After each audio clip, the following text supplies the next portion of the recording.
Hello friends, welcome back to my channel.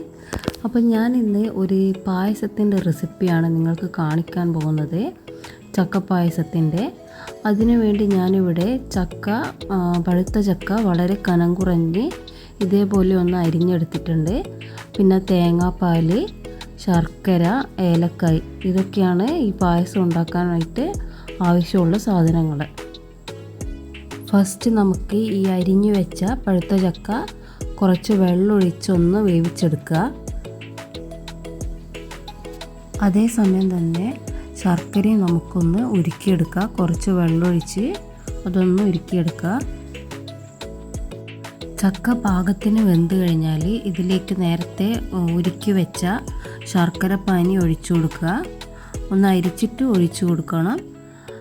പിന്നെ പായസത്തിന് കുറച്ചൊരു കൊഴുപ്പ് കിട്ടാൻ വേണ്ടി ഞാനിവിടെ 1 സ്പൂൺ അളവിൽ കുറച്ച് അരിപ്പൊടി വെള്ളത്തിൽ മിക്സാക്കിയിട്ട് ഒഴിച്ചു കൊടുക്കുന്നുണ്ട്. ഒരു കൊഴുപ്പ് കിട്ടാൻ വേണ്ടിയാണ്.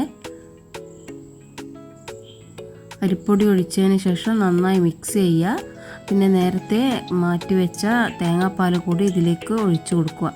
എല്ലാം കൂടി നന്നായി ഒന്ന് മിക്സ് ചെയ്തെടുക്കുക.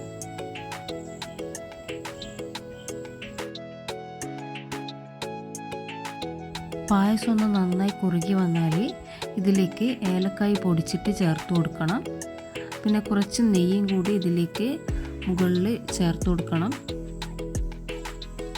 അതിനുശേഷം അടുപ്പ് ഓഫ് ചെയ്ത് വെക്കുക. അപ്പോൾ വളരെ ടേസ്റ്റി ആയിട്ടുള്ള ചക്കപ്പായസം ഇവിടെ റെഡി ആയിട്ടുണ്ട്.